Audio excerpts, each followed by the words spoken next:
Good afternoon. I will call this meeting of the House Housing Committee to order. First up, we have approval of the minutes. I'll see here. Representative Johnson, have you had a chance to look at the minutes? I read through them, they appear okay. Wonderful. All those in favor of approving the minutes, say aye. Aye. Minutes approved. All right, members, today we have another overview. We're going to focus on renters in Minnesota, and in particular, the increase in evictions in Minnesota, and, what are those impacts for our community? What are the collateral consequences? And most importantly for us, what's our role? What do we do about it? And so to start that conversation today, we're going to hear from folks working directly with our renters and hear some of the stories of folks. And if you remember from our testimony last week, there's over 200,000 Minnesota renters who are paying more than 50% of their income in housing. And so it's no wonder that, when you're paying that much for your housing, you're one step away from a crisis. And that is the substance of the conversation we're going to have today. And with that, we'll move to our testifiers. And up first, we have Ron Elwood with Minnesota Legal Assistance.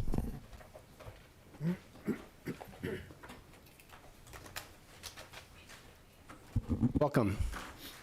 Well, thank you, Mr. Chair and members. Ron Elwood with Legal Aid.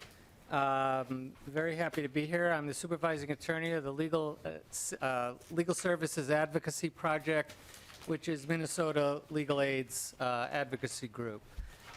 If you don't know Legal Aid, we are, as we are in every state in America, Legal Aid provides free civil legal assistance for low-income Minnesotans, Minnesotans with disabilities, and elder Minnesotans. And our mission is access to justice for all, so everybody, we're all equal under the eyes of the law. I'm very honored to be asked to present today. Thank you very much. I'd like to describe what we at Legal Aid see as the state's critical rental housing issues and tell you a little bit about what we do. So I believe that we're all actually starting from a common place.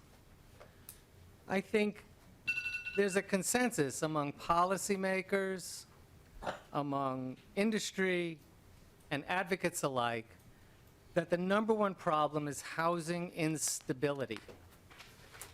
And so many of our societal ills stem from the lack of housing stability, from homelessness to poor educational outcomes for children, from employment insecurity to health stressors, and on and on and on.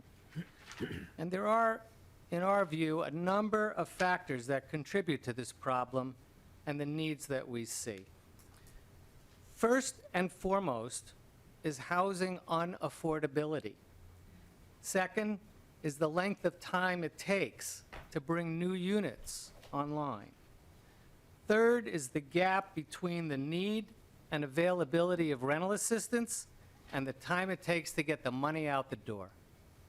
And fourth is the court process we currently have for handling evictions. And fifth is the current situation where an eviction filing, a mere filing, becomes an albatross around a person's neck, making it exceedingly difficult for them to find decent and affordable housing for at least 7 years. Please allow me to elaborate just a bit on these items. Regarding housing unaffordability, according to a recent report, more than 110,000 Minnesotans do not have affordable housing options at all. And more than 570,000 Minnesota households are spending more than 30% of their income on housing. And as I think most of us know, 30% is the benchmark for affordability. Over that, housing is unaffordable. And sadly, as in so many areas, the burden here falls disproportionately on households of color. Now, traditionally, housing has been provided by three sectors: the private market, nonprofit developers, and public housing. And in my view, perhaps the strongest contributor to housing unaffordability is the fact that for the past 40 years, since the 1980s, the federal government has completely abandoned its role in providing units of affordable housing. Regarding housing production, it's becoming ever more difficult, cumbersome, and expensive to bring units online and to create market-based affordable housing. Thus, we have a supply-demand curve today where the demand exceeds the supply, and accordingly, there's pressure to keep rents high. Regarding rental assistance, we believe it doesn't reach enough people, and it gets there too late. While it would be great if all working Minnesotans earned enough money to afford their housing, that of course just isn't the case. And therefore, we believe it's an appropriate role for the state government to play in helping to foster affordable housing through rental assistance. But often that application process and the administration of those programs gets bogged down. It's not to say that the agencies don't try their best. They absolutely do. But we need to roll up our sleeves here and figure out how to ensure that eligible applicants receive timely approvals and the money gets to the landlords much more quickly. Regarding the court eviction process, without question, the system needs to timely process evictions where they are warranted. Landlords need to maintain their cash flow, and they need to maintain their properties and pay their mortgages. But those needs, at the same time, need to be balanced with the need for adequate due process for tenants who are facing evictions and losing their homes and have legitimate defenses. Unfortunately, the landlords that legal aid sees most often are typically not the landlords that are members of the Minnesota Multi-Housing Association, but rather these are landlords who fail to maintain their properties, provide substandard housing, and do not own up to their part of the lease bargain. In our experience, tenants often find they don't have enough time to find financial resources, to find legal help, and to be able to assert legitimate and legal defenses. And finally, regarding eviction records. Again, we need to evaluate whether the current system provides the appropriate balance of the interests. On one side of the ledger, landlords and the public's legitimate right to know about who they're renting to is absolutely important. But on the other hand, an eviction filing is merely an allegation, an unproven allegation. But it becomes a scarlet letter, regardless of the outcome or the merits of the case. It follows a person for at least 7 years. Tenants who cause damage or who willfully don't pay their rent absolutely should be flagged. But in a case where the tenant wins in court, or there was culpability on the part of the landlord, or where a person's failure to pay was due not to willful negligence, but because of a job loss, medical bills, or just insufficient income, should that person be denied housing for the next decade? We think at Legal Aid, what we do is try to help folks who are in these situations by providing them with representation and advice when they are facing eviction. These are the issues that we find to be causing the problems that we're seeing in the housing market today. And we look forward to working with the Minnesota Multi-Housing Association, advocates, and all of you to find solutions to these problems. Thank you very much, and happy to stand for any questions. Thank you, Mr. Elwood. Questions? Representative Nash? Thank you, Mr. Chair. Mr. Elwood, just a fast question for you. You had mentioned that you view that the preservation of cash flow for housing providers as something very, very important. Can you share your view, your thoughts on statewide rent control as a negative impact or a potentially negative impact on cash flow for housing providers? Mr. Elwood? Mr. Chair and Representative Nash, rent control is just not an issue that Legal Aid has been dealing with. You know, we represent folks our mission is to represent folks in the courts and facing evictions and deal with the legal beagle kind of stuff. And so I would just say, we just don't have a position on that. Representative Nash. Representative Johnson.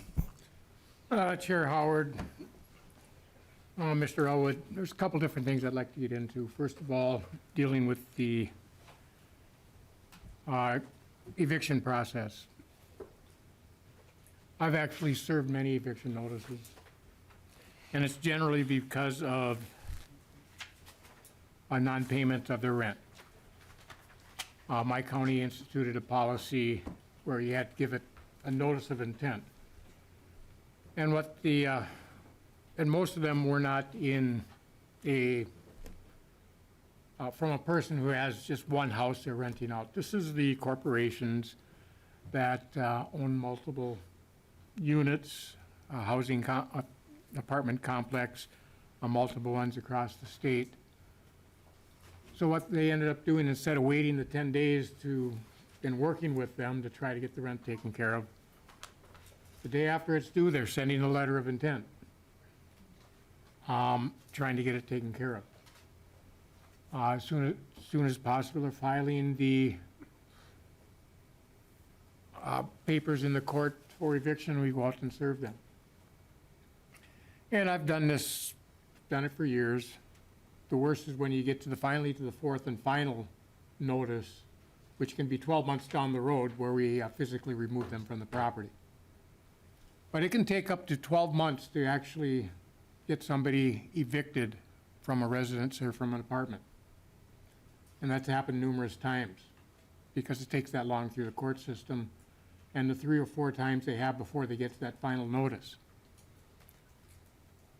I understand the issue where it's an issue where it's on their criminal history scope, or their criminal history, because it's in the all those court filings are public information. So how would you suggest to resolve the issue where a person can live there for 12 months after they've gone a month or two without paying their rent, where the property owner still has all the bills, has to do the maintenance, take care of everything, pay their property taxes while not receiving any funding from the person renting in the property, and possibly losing the property in a foreclosure process because they don't have the funds to pay because the person they're renting to isn't paying their rent? How would you handle that situation? Mr. Elwood. Mr. Chair and Representative Johnson, and by the way, it's really good to see you all in person again after many years. This is the first hearing we've been at in the House, and so it's nice to see you all. I'm a little unclear about the scenario you paint, because if you're referring to the backlog that has been built up based on with the eviction moratorium and now that the courts are facing and the length of time that it's taking, I think that's a frustration for everybody. And I know the courts, at least in Hennepin, have been scheduling, dozens and dozens of hearings a day to try to clear that up. In terms of, all I can say is under 504B, Chapter 504B, which governs landlord-tenant law, as you well know, there is a specified period of time. There are time frames for everything. So there's once the notice, now the notice of intent is something we don't have statewide, but obviously we have in some municipalities, as you're referring to. So that's a different question, because that's not under 504B right now. But as soon as that summons is served and the clock starts, you get into the hearing has to take place within 14 days, and so the court can certainly extend that, but the hearing can be held the very same day that you make your first appearance. So the 12 months, I'm not exactly sure how that, under the current procedure under the statute, that would be pretty unusual in our experience. In our experience, it's a pretty rapid move from the time the summons is served until the time the court hearing takes place, and then the writ is issued for no more than 7 days. So once the court hearing takes place, the person can be out within 7 days. And I know you, as the sheriff, you're the ones that go in kicking them out. So you know that happens very quickly after the writ is issued. So I'm sorry, I mean, I'm not quite sure how that kind of can take so long. Representative Johnson. Chair Howard, Mr. Elwood, you have your first hearing, you get the thing, you get it served. It might take 2 weeks to serve it. Then it's within 10 days, you have your first hearing, if you request it. When you go to that hearing, you're given 30 days to vacate.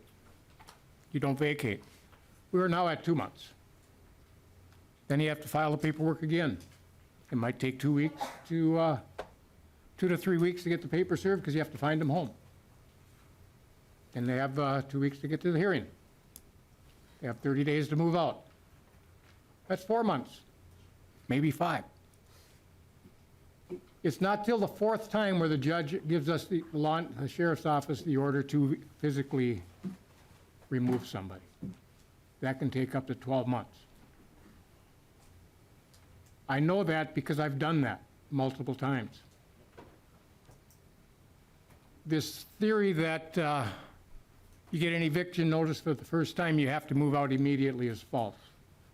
There's many things in place that can play. You can talk to the judge, you can get assistance. Most landlords, or I should say most housing providers, work with the people. Which brings me up to the second part where you talked about the places that are in disrepair. I just checked. Both Minneapolis and St. Paul require licensing to license out, even if you rent out a bedroom in your home, requires a license. If those facilities are not up to shape, I think maybe legal assistance should go after the cities of Minneapolis for not doing their duties. Because they're the ones that are required to inspect and regulate and make sure that these facilities are up to snuff. It's not up to the renter, but it's up to the city and the jurisdiction that's doing the licensing that is required to make sure that the property is in satisfactory condition. It's not up to the state of Minnesota.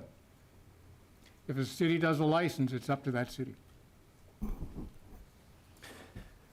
I had one question for Mr. Elwood, and then we have some other folks. But you mentioned sort of the backlog, and I'm curious about, from your experience with, what does sort of the volume of renters that you're working with look like? You know, we've been through this upheaval in this entire system through the global pandemic, with an eviction moratorium, significant federal resources, then just all kind of went away. I'm curious from your perspective what you've sort of seen and what you're seeing currently in terms of that volume, in terms of Minnesota renters who are falling behind and potentially are in the eviction process. Well, Mr. Chair, it's an avalanche. I mean, it's overwhelming. It's overwhelming the system. It's overwhelming our attorneys. It's overwhelming, and certainly overwhelming the tenants and the landlords. I think, if I'm not mistaken, Mr. Dahl had told me that there's about 13,000 evictions under normal circumstances, which is way too many, but that's normal. Now we're finding significantly more people coming through the courts, and it's a relatively quick process as it is, but now with the volume of cases that the judges are trying to clear, you can imagine how difficult that would be to try to, have raise your defense and talk to attorneys when you have to kind of, okay, let's go, because we got 50 more cases to hear today. But I mean, this will pass. This will pass. I think, but the normal circumstance is unacceptable. And that's, I think, something that we all have to think about and try to make sure that, again, just back to the basic point, the starting point, is that housing instability is bad for us all. It's bad for our economy, it's bad for our society, it's bad for so many other things. It causes so many other problems that we have to deal with in all the other committees in this legislature. And if we could address that problem and put a dent in that problem, in my view, so many of the other problems would, not as they take care of themselves, but they would certainly be mitigated if we could get more people stable housing and make sure that the landlords have the monies to take care of their place, pay their mortgages, and still keep renters in their properties. Thank you, Mr. Elwood. Thank you all very much. Next, we have Rachel Sterling, housing attorney with Homeline.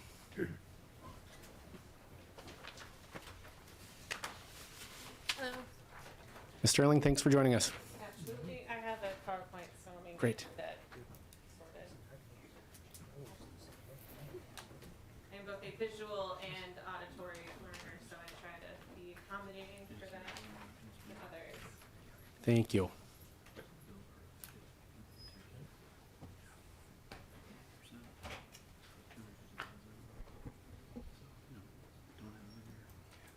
All right, good afternoon. Chair Howard, members of the committee, my name is Rachel Sterling, and I'm a housing attorney at Homeline, a statewide nonprofit tenant advocacy organization. Homeline's primary program is a hotline that any renter in Minnesota can contact to receive free and confidential legal advice about their rental situations. Since opening in 1992, we have advised over 294,000 renter households from every county in the state. We currently advise an average of 1,500 households each month from across Minnesota, and our services are available in English, Somali, Spanish, and Hmong. Because we work directly with tenants, we have a unique insight into the issues facing many Minnesota tenants, especially those facing eviction. So, over 22,000 evictions were filed in 2022. That means at least 22,000 households that had an eviction on their public record the moment that eviction was filed. That was 22,000 households who faced being forced out of their homes. That was 22,000 households that struggled to maintain or find quality affordable housing where they felt safe and secure, and potentially would struggle with that for years to come. To put it a different way, that is an eviction for 1 in every 30 renter households across the state. That is also roughly a 69% increase in eviction filings since 2019. This is a crisis and has been a crisis for years. So 2019 was the last normal, quote unquote, year we can compare filing numbers to. So in 2019, there were around 13,000 residential evictions filed in Minnesota. From 2020 to 2021, the eviction filings were much, much lower due to restrictions at both the state and federal levels. So in 2021, the Minnesota legislature passed the eviction moratorium phase out, in part to help delay a deluge of evictions being filed all at once. And to a large extent, it worked. After the phase out legislation took effect, there was a steady but moderate increase in evictions filed from month to month. And as we expected, as the restrictions were slowly phased out. But the last restriction phased out, where the red arrow is, June 1st of 2022. So as you can see, there was a significant jump in evictions filings at that point, but they just really have not slowed down since then either. So the deluge is here, and frankly, we have an even bigger crisis on our hands than we did before. So to be clear, the eviction crisis didn't start when the phase out expired. It's been going on even before the pandemic, but before the pandemic was even a blip on the World Health Organization's radar. But it's here still, and it's bigger. So every eviction is a crisis for a household, and Homeline serves as a resource for those households facing such crisis. So in 2022, Homeline took 5,684 calls about evictions. So that's a 180% increase from our call volume in 2021, which was also a record number for us. So, and this isn't just a Twin Cities problem. So in 2022, we took calls from households in 84 of the 87 counties. So everything in blue, we took a call from specifically about evictions. So a disproportionate number of those callers identify as members of the BIPOC community, and a majority of the callers indicate that they are considered low income under the HUD income class guidelines. Now, I want to make clear, not every person who's facing eviction reaches out to us, but we do our best to reach out to every tenant who has an eviction filed against them. As part of our eviction prevention project, we check court records every day for new eviction cases so we can reach out to tenants and advise them on their rights. We send these tenants a letter. Often our letters are the first indication a tenant gets that their landlord has filed an eviction against them at all. I've personally spoken to many tenants who received no notice prior to receiving their court summons, leaving them scrambling to figure out what resources are available to them, and usually with very little time to figure that out. So, unlike almost every other state, Minnesota has no statewide statutory requirement that a landlord wardens a tenant in writing before filing an eviction for non-payment of rent. If the rent is due on the 1st, then the tenant doesn't pay on time, then the landlord can file an eviction on the 2nd with no notice to the tenant. Now, most landlords don't do that. They wouldn't do that, but they can do that. So, and I'm a lawyer, so to make clear, eviction is a term that lots of people use when they talk about landlords telling a tenant that they have to leave, but it does have a specific legal meaning. So an eviction is defined in state law as a summary count proceeding to remove a tenant or occupant from or otherwise recover possession of real property by the process of law. So when I've used that term eviction today, this is what I mean: the legal process of removing a person from their home. So before removing a tenant, a landlord does need a legal reason to file. Non-payment of rent, material breach of lease, holding over past the end of their tenancy, those are the most common reasons given, and non-payment of rent is the most common reason by far. So of those 22,000 evictions that were filed last year, over 87% of them included non-payment of rent as the reason for evicting the tenant, and over 50% of the total filed gave non-payment as the sole reason for the eviction.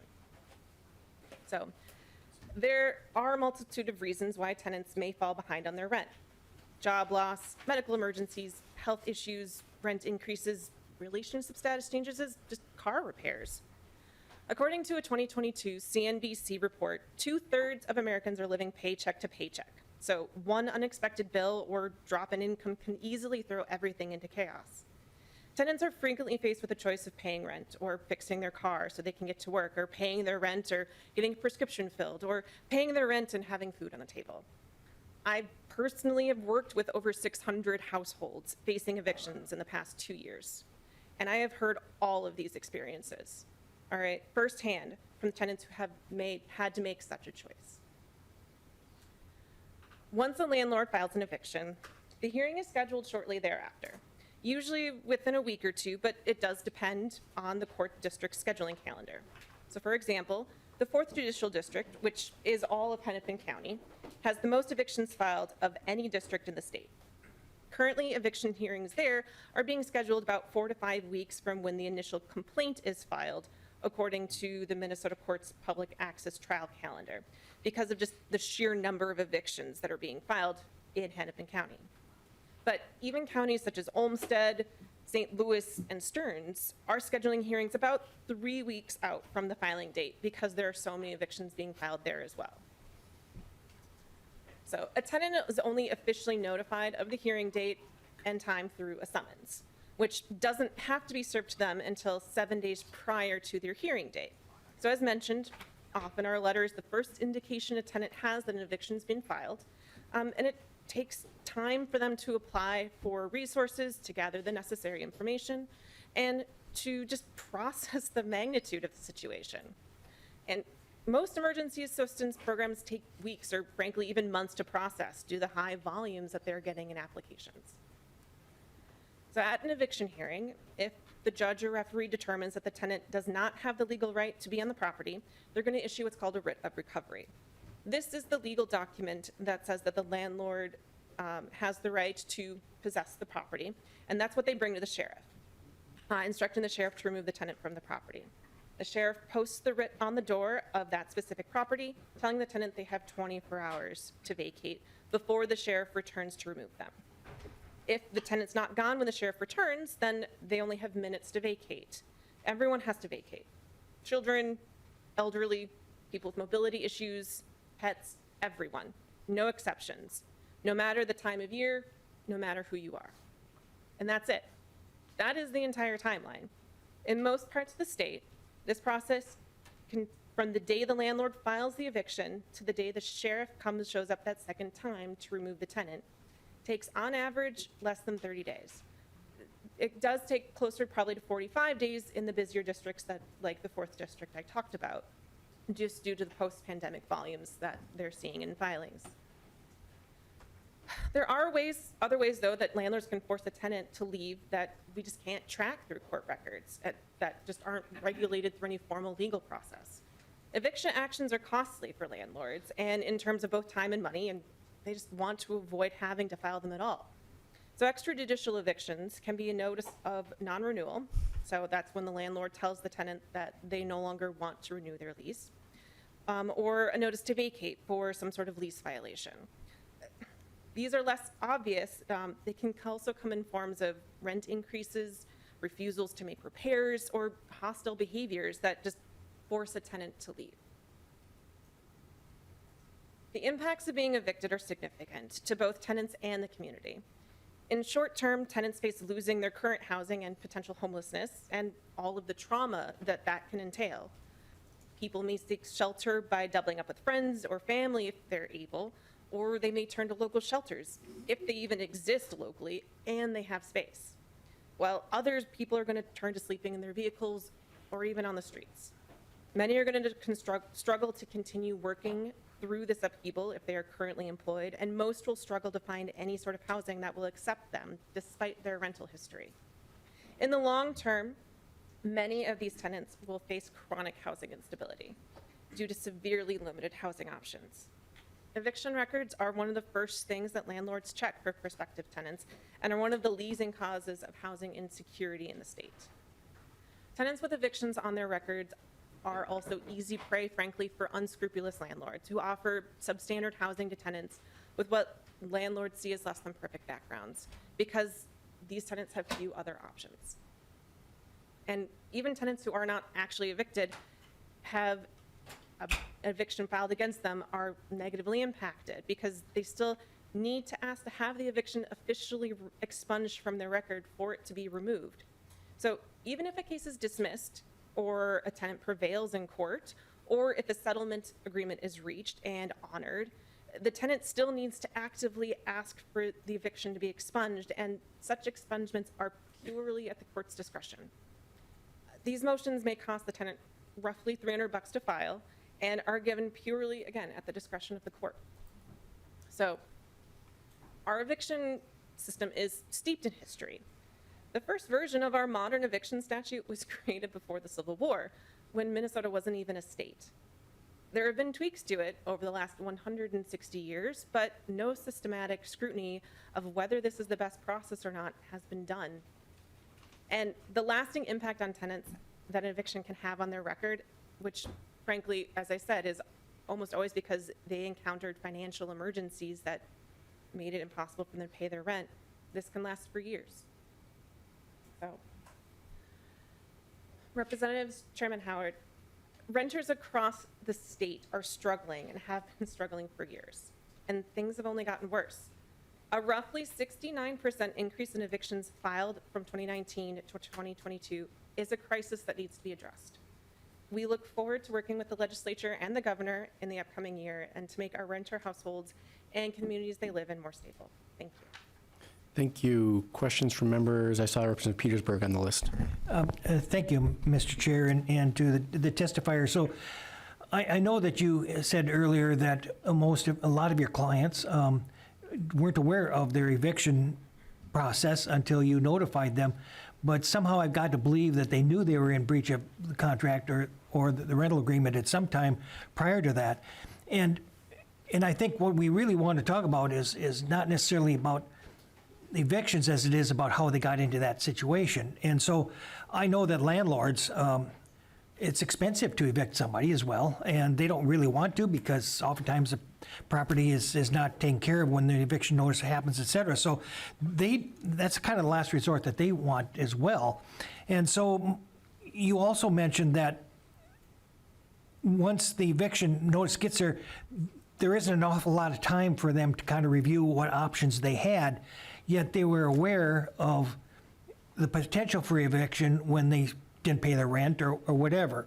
And so my question I ask to you is, since we want to prevent it from happening anyway, why don't they pursue options prior to the landlord having to push the issue? Is there some issue that is creating that barrier, or is it just human nature, or what is it? Ms. Sterling. Thank you, Chair Howard, Representative Petersburg. So that's a multi-layered question, of course, right? What prevents someone from doing something beforehand? Sometimes it's that the tenant doesn't know that they're behind on their rent because they maybe have a organization that's paying it for them, or the bank draft didn't go through, like the check bounced or something like that, and they weren't expecting it. And so I've talked to clients who, they had their rent was paid up by the 5th because there was a mistake, but the eviction was filed on the 3rd, right? So that's one reason why evictions sometimes get filed and the tenants didn't realize it happened. Frankly, some of the assistance programs that are out there are requiring that a tenant have an eviction on their record, or an eviction filed before they're helping them. That's just one of the facts out there right now, is that there's so many evictions that are being filed and the emergency programs are so strained that it's a triage situation. And so you're helping the folks who have the most need according to these programs, and those are the folks who have an eviction that is filed against them. Sometimes I've heard, countless times tenants talk to me, it's like, I thought we had worked something out. I told them that I was going to be a couple days late, or, maybe they weren't late. Maybe it's just an accounting error, and it happens. It happens, frankly, a lot. You know what? Landlords aren't always accountants. I'm not an accountant, but I still go through ledgers all the time. So, sometimes these things, they happen. And so presuming that tenants know that an eviction is coming, I think is not true, frankly. Sometimes it is true, absolutely, but sometimes it's not. Representative Petersburg. Thank you. I'll let that drop for now, because I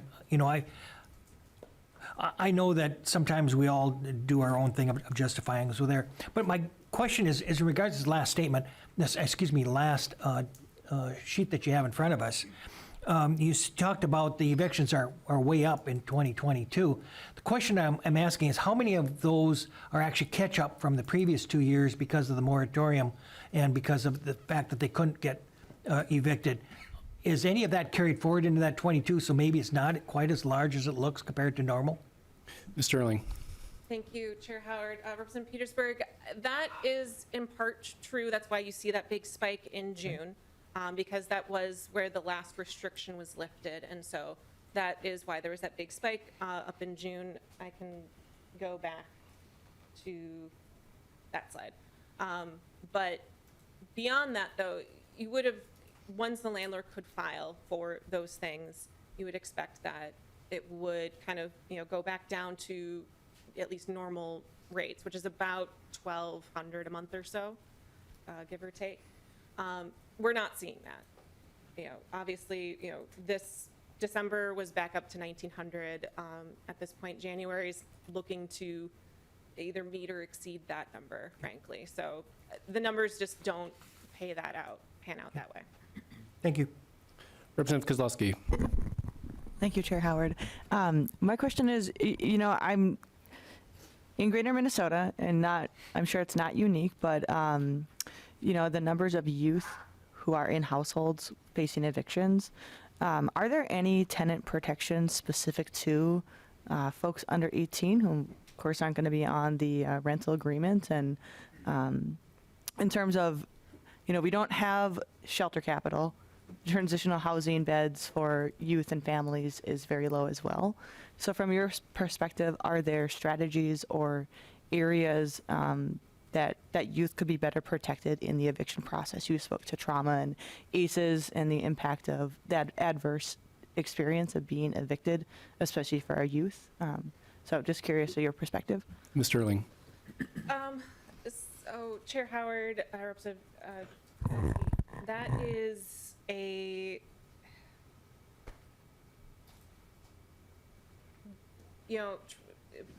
homelessness, housing instability, it's traumatic for just about anyone involved, but, especially for kids who are being, taken out of schools or shifting around, may not be able to have the stability that they need to be able to grow as people.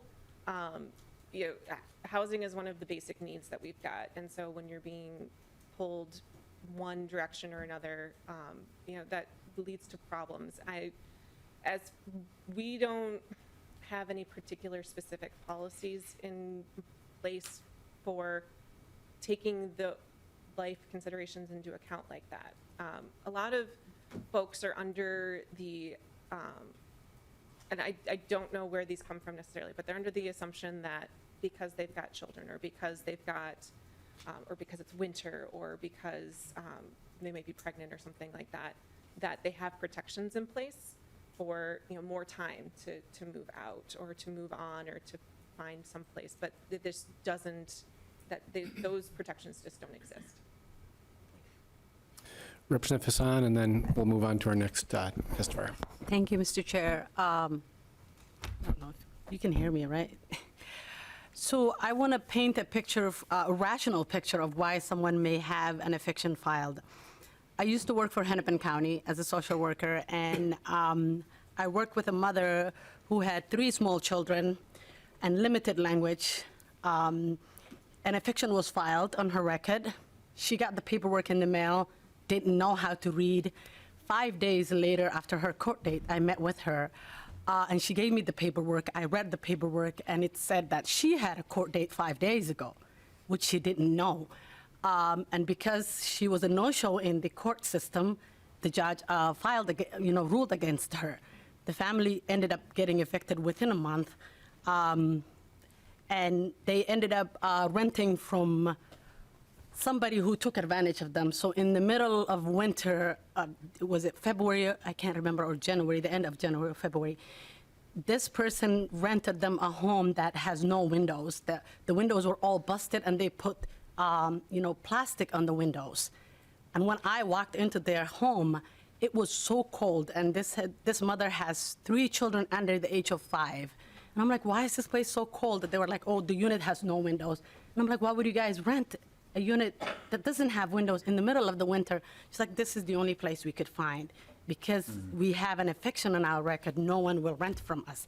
And that is a reality and what's happening on the ground. So to think that, everybody knows that an eviction is filed, that everybody should be aware that it's not, that's not the reality out there. There are, for so many different reasons, people may not even know that there's an eviction filed, and by the time they know, it might be too late to have any remedy over what's going to happen to them. So thank you.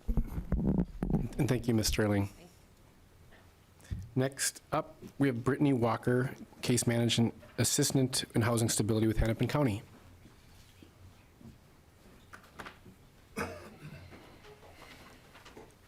Ms. Walker, thanks for joining us. Yeah, thank you. Hello, Mr. Chair. Hello.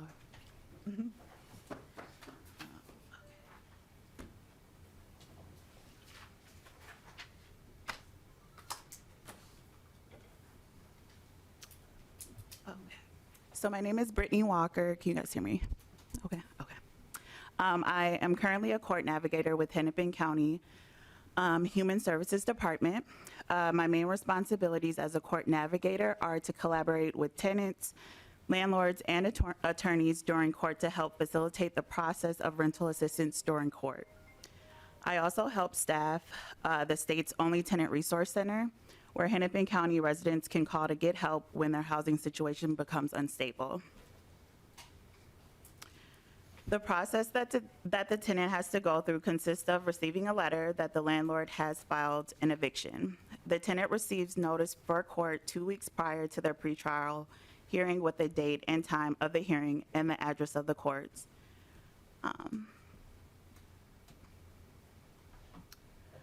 Prior to 2023, changes in Fourth Judicial Court procedures requiring in-person attendance at housing court, tenants were able to log into a Zoom meeting, which made court a lot more accessible for the tenants to not miss their court date. For Hennepin County residents, the notice includes a phone number for the Tenant Resource Center and for Homeline. Some tenants will contact the Tenant Resource Center to find other resources to help with their rent. A lot of the tenants who call have either ran out of other resources, received a notice and don't know what to do, and/or are pleading to stay in their homes and don't want to become homeless and out on the streets with their children. I received numerous calls from tenants that were crying because they weren't sure where they were going to lay their head the next day, and being that we are in the winter months, I received numerous calls of people pleading that they didn't want to be out in the Minnesota cold. When tenants show up to court, it can be very overwhelming for them. Now that we're back in person, I witnessed that a lot. We had, I think, 35 people on the calendar. Maybe 28 of those defaulted, and like the previous person stated, those defaults pretty much goes into the landlord's favor. And so those people were not able to make it. I think when we had the snowstorm, we still were, people still had to come downtown, and a number of tenants defaulted there as well. So those things can create a lot of barriers for tenants. Let's see here.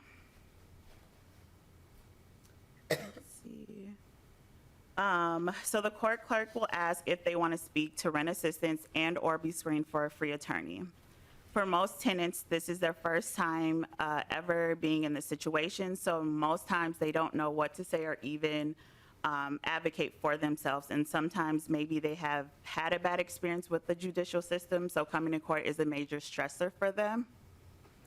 They're in a position of possibly losing their housing if they don't come up with an agreement with the landlord or have all the back rent right then and there. There are a lot of moving parts in court, and if you do not pay attention, there are a lot of things that could be missed. The tenant is sent to a room where they can discuss their case with an attorney if they qualify, and then the attorney will reach out to us to connect with the tenant.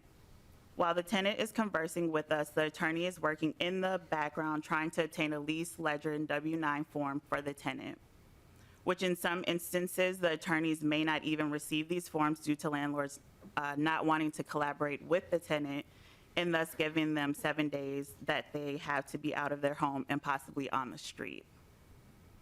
As you may know, 7 days is the earliest landlords can request back payment of rent before issuing a writ for removal of the tenant. Most landlords request payment within 7 days.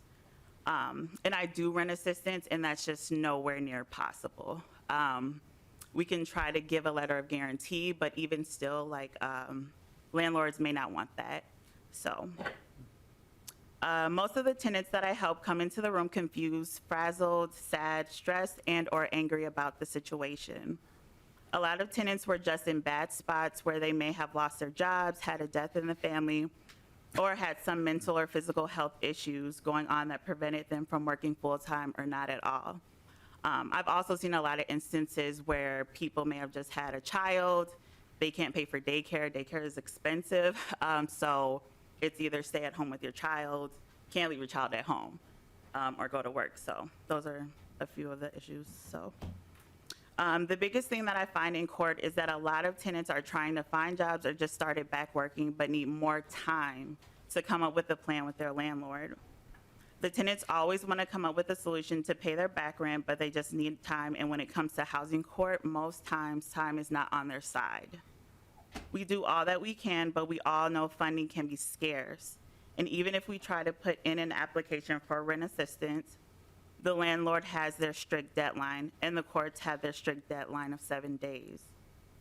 In some of these instances, when that clock hits 12, there's the harsh reality for some of the tenants that they will have nowhere to go in 7 days.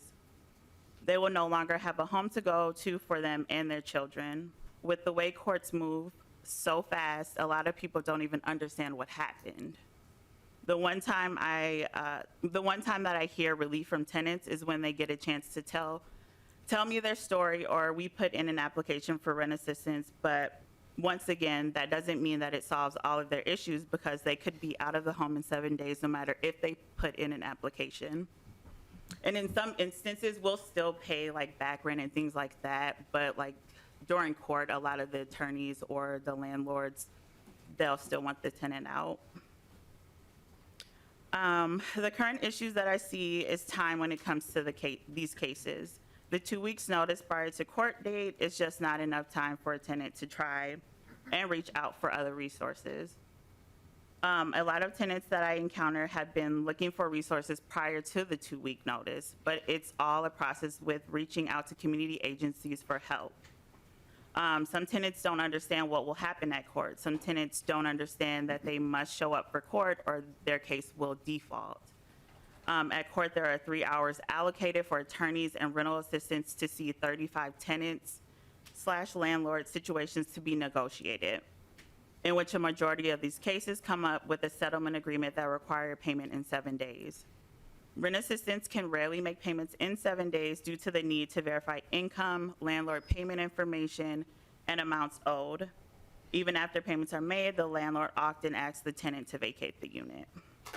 The underlying issue that I see is that these tenants don't know their rights. They are not allowed enough time to round up the funds that they need, and the lack of compassion and understanding of their situation, which most times it's out of their control, as to why they can't pay their rent at the time. The most I can do is hear them out and hope they are eligible for rental assistance. I would like to reiterate that time is not on these tenants' side, and if we could allow more time, there will be less people out on the streets homeless, but we will continue our efforts to keep these individuals housed with the right amount of support from us in our community. So if you have any questions, I don't have all the statistics, but I have experience. So if you have any questions. Thank you, Ms. Walker, and thank you for helping put ourselves in the shoes of Minnesotans facing this challenge. Are there questions? Representative Badje.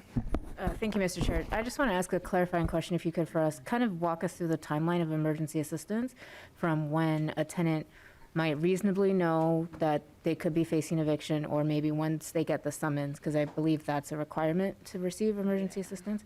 So if you can just clarify that timeline a little bit for us. Yes. So before we had like in-person court, we had like drop-in centers for court. So they got the summons, and at that time, I think we had funding as well. So they could come, attend, speak to mediation, legal, speak to rental assistance, just to see if they qualified or were eligible to apply for rental assistance. So they would get that notice from Homeline. They would call the drop-in sessions, and we would put in an application ahead of time to get ahead of it before court. And then just making sure we can try to reach out to the landlord, get the lease ledger W-9. Sometimes that takes a while to get a W-9 form, so sometimes that holds that up. So I would say when we have funding, before, I know when we had the moratorium, it was taking longer. When we get these random spouts of funding, it could take maybe a month, give or take, if we get ahead of it and get enough time. So it's just about the individual, if they get the notice, reaching out to the Tenant Resource Center, getting a hold of me or my coworkers, putting in an application if they qualify. I still reiterate, go to court, because they just really think this is going to solve everything, but not knowing their case could default and it just won't go in their favor. So I try to educate, try to give them information about legal, things like that. So I would say for us a month, give or take, to get payment. The sucky part about it is we'll still make the payment, but they'll get the settlement agreement. The attorney doesn't want to, or the landlord doesn't want to work with them anymore, and they're out on the street even if. Vice Chair Badje. Yeah, thank you so much for kind of clarifying that for us. I think as Rep. Hassan had alluded to, there's a lot of reasons why people may not necessarily understand the situation that's happening, nor the steps to get support. And then even when they do reach out for support, we're still having to wait a long time. So I think, this committee will probably take some time to try to figure out how we can mitigate some of that, but thank you for sharing. Representative Cha. Thank you, Chair Howard. Brittany, what's the average cost of attorney fees and court fees for these tenants? So usually with emergency assistance or rental assistance, we'll try to cover their fee of $372. But say if they've gotten a filing before, it adds up. And sometimes landlords will bring them back to court just because they didn't pay those court fees. Everything else is taken care of, but sometimes they'll bring them back there just because of that. But court fees can double, triple, just depends. And sometimes on the ledger, you can't even see the ins and outs of what those court fees are. So that's another discrepancy there. So yeah, I mean, and also too, sometimes landlords will lock even their portal from people even trying to pay anything. So I try to tell people if they do call me, like, hey, save that money, still go to court. Just trying to like educate them on that piece, but yeah, so. Representative Cha. Yes, and is it true in most cases, a lot of time the landlords are represented by attorneys where the tenants are representing themselves? Yeah, so, yep, a lot of the landlords, they have an attorney that will represent them. The thing with court, if they qualify, some people, they kind of hear what they want to hear. So if a tenant comes to me and they're like, hey, I need help with rental assistance, I'm like, hey, did you ask for an attorney? Because I explained to them they can advocate for you, they can come up with a settlement agreement, payment plan, things like that. So I try to get them to go back into the room and try to speak with a free attorney if they can. But most times people will ask for an attorney, but you do get the majority of some people that are just like, I can represent myself, and it doesn't turn out in their favor, so. Good. Yeah. I'm good, thank you. Representative Cha. Good. Representative Dotseth. Thank you, Representative Howard. Quick question I would have is, how many of these situations are repeat scenarios where they've been back from prior situations? That's a good question. So I don't have the statistics, but I do see a good amount of people that do come back. And that's when my case management assistant mind kicks in like, hey, you do need to start looking for a job.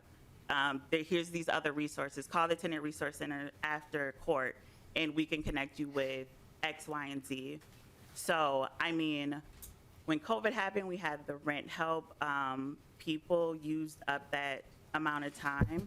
So even still, when we do get other funding, we look at those things as well, as far as if we can assist them with future months, things like that. But we do know that, hey, like if you do need these other resources, we will give those to you and try to help you and connect you with other people to try to get a job, find maybe other housing, things like that. So yeah.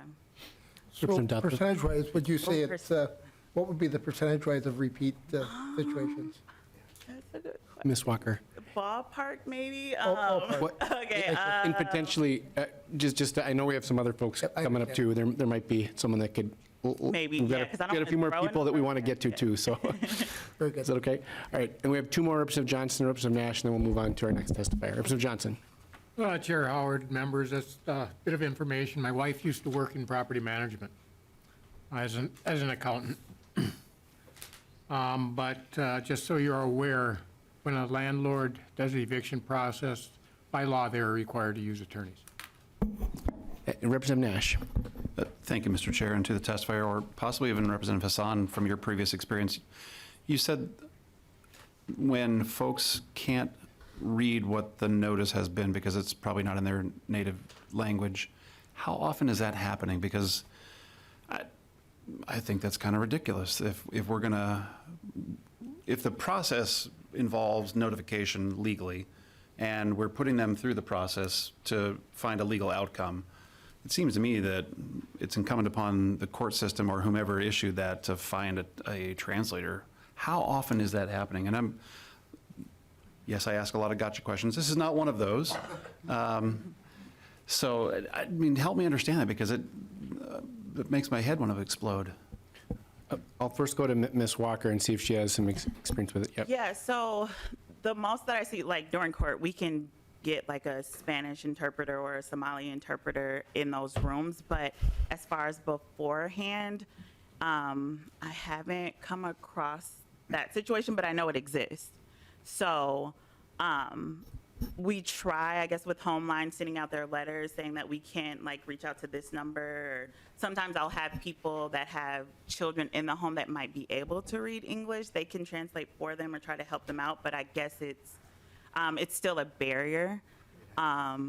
So, I mean, yeah, by the time they get into court, they probably don't even understand the process, but we do try to advocate for interpreters, things like that, so we can explain the system. But I still think it misses the mark with someone that English may not be their native tongue. I mean, it's the same across the board sometimes with people understanding kind of what's going on in court. Follow-up, Representative Nash? Yeah, and again, a question not knowing the answer, but I'm an IT guy. If when we're filling out an application for rent initially, is there not a data element for collection of languages read or spoken? Because if that's not the case, that's stupid also. It's an IT fix that is not mind-numbing in any way, shape, or form. It's adding a data element and then filling the data element with, data. Yeah. Ms. So Walker. Yep, so we do have a database. I think since we don't do the rent help applications anymore, we're doing applications right then and there in court, but I guess we could obtain back, exactly. So, we could do that. Sure, can I just clarify something? Sure, Representative Hassan. Because what Rep. Nash is asking is prior to court. Correct. Yeah, and I think Brittany is answering to during court. During court, yeah. Okay, so prior to court, I don't think there is any application that I have seen that has the language mark that do you speak, is English your native language? I don't think so, because I've worked in housing many years and I've never came across any landlord that asks that question. And then if you get a notification, it's your responsibility. Like, we used to spend many hours of just like reading people's mails, because you get mail, you don't have the language accessibility to read that mail. People will bring it to our office, and some of these mails have deadlines that were like 10 days ago or 2 weeks ago. So I don't think there's anything in the applications to apply for housing or your, tenant applications that say what language do you speak, or is English your native tongue, so. Thank you, Mr. Chair. Well, Representative Hassan, I think we may have found our first thing to work on together. Again, I speak multiple languages and I've lived overseas. When I applied to live in the place I did speak their language and I speak English, but there were questions like, which language would you like to speak in? It seemed like a fairly pedestrian thing, and IT being what it is, it's literally adding code to bring in one new data element and add a flag for what that native language is.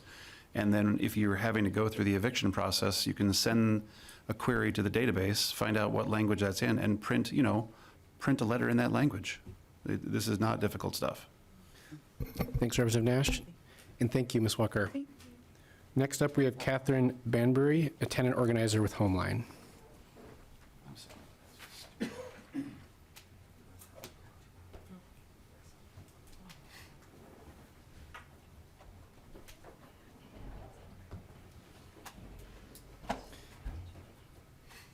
Ms. Banbury, thanks for joining us.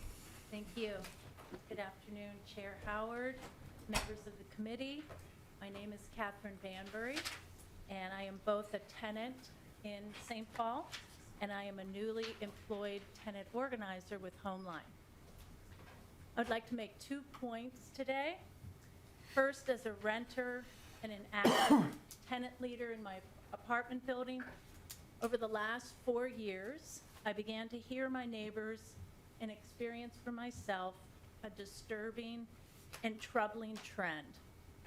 Year after year, our landlord raised the rent in an unsustainable manner. Because one's home provides stability and dignity and a platform from which to live one's life, what I heard from my neighbors was a painful, startled panic. How can the rent be raising this much every year? How could this be happening? Many of my neighbors are elders and living on a fixed or limited income, and at the same time, many are also working part-time, low-paying jobs to make ends meet. As I listened to their pain and anguish that anyone would experience in these same circumstances, I made a decision to find a job as a tenant organizer. But before I could help some of these neighbors as an organizer, I witnessed several of them being evicted and many of my neighbors being economically displaced. Two of my elderly friends ended up living in their cars. I very sadly have lost track of them. Secondly, as a tenant organizer, I'd like to address why folks going through evictions and being displaced are not here today to testify to you. Many aren't here because they are living in their cars. Many have lost the ability to pay for their phones. There is no way for us to get in touch with them. Some folks are not able to be here today in the middle of the day on a weekday because they're working low-paying jobs that don't provide the luxury to take time off to testify. They have to work to pay for their basic needs. There's no slack given to them. And some folks who were able to make it right with their landlords and pay back their past rent do not necessarily want to stand up in public to speak about their landlords in fear of souring the relationship or even in fear of retaliation from their landlord. I will now read the stories from tenants who could not be here today. This is from David in St. Paul.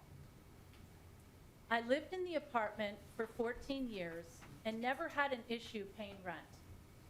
I got injured at work and fell behind for 2 months, and my landlord filed an eviction without trying to work things out with me first. I was able to come up with the money after reaching out to the county and another organization. One sent in a letter of guarantee, and the second one was in the process of sending that letter, and my landlord said I still had to go to court. I had everything lined up with the money, but the landlord wasn't willing to stop the eviction. Because of that, I almost lost my assistance from Ramsey County because they were worried they would pay me the money, but I would still get evicted. It got sorted out, but now I have COVID and I am home sick. I told my landlord I'll be late on rent again this month until I can get back to work, and I can only hope that they don't evict me again. This is from Crystal in Minneapolis. I am a single mother. I am working. I have 3 children. My mom is disabled, and I just lost my job. I was late paying my rent. I gave notice, and my landlord was okay with it. Out of nowhere, I got an eviction notice on my door. We had a disagreement about some things in the apartment. If I had a little more time, I could have worked things out. I paid all the rent that I owed, and I think it's unfair. Me and my kids were just homeless for 3 years. I'm staying in a hotel right now. I feel that we're back to square one. This is from Ebony in Egan. While Ebony was able to pay her landlord and stay in her apartment, she still has an eviction action on her record. She noted that advance notice would have either allowed her to pay her landlord or at least look for resources to help her out. In talking with her landlord, they said they couldn't do anything about the eviction action appearing on her record, and that it was something she would have to take care of by herself. Expunging the eviction action now requires her to pay for court fees. This is from Tesha from Brooklyn Park. It's been horrible. I lost my finger in a workplace injury, and I was unable to pay rent. I'm out of money, and my landlord filed for eviction. I'm trying to fight it, but I just don't have very many options. And this is finally from Artez in St. Paul. In the past year, I had lost my job, and I was getting assistance from different organizations. The pandemic hit me bad. I had found the perfect job as a law clerk, and the pay was good, but the pandemic hit and wiped it out. I then had to work at a daycare center, but it wasn't enough money to support myself. I have a neurological disorder that keeps me from doing heavy labor work, and I could possibly have a seizure. I've lost jobs due to that condition before. When I got my eviction notice, I negotiated with my landlord to eliminate the late fees to help me get caught up. The eviction notice gave me anxiety, and I wasn't able to concentrate on working. But now I have a new job where I get paid every week. That's helping me get caught up on back rent. I was able to hand my landlord a large check and bring down my balance. This week was the first time I've been able to pay on time. I think landlords and tenants need to negotiate payment plans before kicking tenants out. I've been evicted before in my life. It really messed with me. It makes you feel worthless. It was hard to recover from that. A lot of us are just getting back to work and getting out of debts that the pandemic caused. I also think the late fees are unfair because it traps some people behind, and they'll never be able to catch up. Thank you. Happy to take any questions. Ms. Banbury, thank you, and thank you for bringing your story and the stories of many other Minnesotans. Are there any questions? Thank you. Next, we have Jafar Khalif, an organizer with New American Development Center.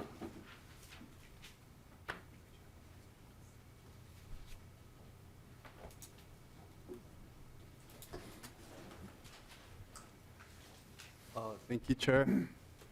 My name is Jafar, and I work as a community organizer with NADC. And on January 28th, Rent Help MN closed its assistance of paying rent for thousands of Minnesotans in short notice. Also, the eviction moratorium ended in June of 2022. New American Development Center gets 3 to 4 calls a day asking for rental assistance. Rental assistance is crucial for the well-being of individuals and families who are struggling to make ends meet. Without access to financial support for housing, many people are at risk of losing their homes and becoming homeless. As we all know, this is particularly true in Minnesota, where the cost of living is high and many residents are already struggling to afford necessities like food and healthcare. Families with small children and vulnerable adults and minorities are particularly at risk of losing their homes without rental assistance. These groups are often disproportionately affected by poverty and limited resources to fall back on when they are struggling to pay their rent. For example, a single mother with 5 young children who loses her job due to the pandemic may have difficulty finding a job that pays enough to cover her rent. Without rental assistance, she may be at risk of losing her home and becoming homeless. In addition to the economic factors that make rental assistance necessary, there are also significant social and emotional costs to losing a home. When families are evicted, they often have to move to new neighborhoods, change schools, and leave behind their support network. This can be traumatic for children and can have long-lasting impact on their mental and physical health. Minnesotans are struggling, and the time is to act now. Any questions? Thank you for your testimony. Any questions from members? Thank you very much. I want to thank all of our testifiers today and the members for the discussion. I'm really struck by both some of the big numbers and then the individual stories. I mean, the fact that 22,000 evictions last year, 22,000 times that, really we had system failure, and 22,000 times that Minnesotans are facing a crisis. And the thing that's sticking with me is actually Representative Petersburg question about how do we have a solution before we get there? How do we get upstream as much as we can? And I think that's kind of the work of this committee, this session, in a multitude of ways. There's not one easy answer, but I appreciate our opportunity to put the challenges of renters front and center today, and hopefully that centers us in the work to come.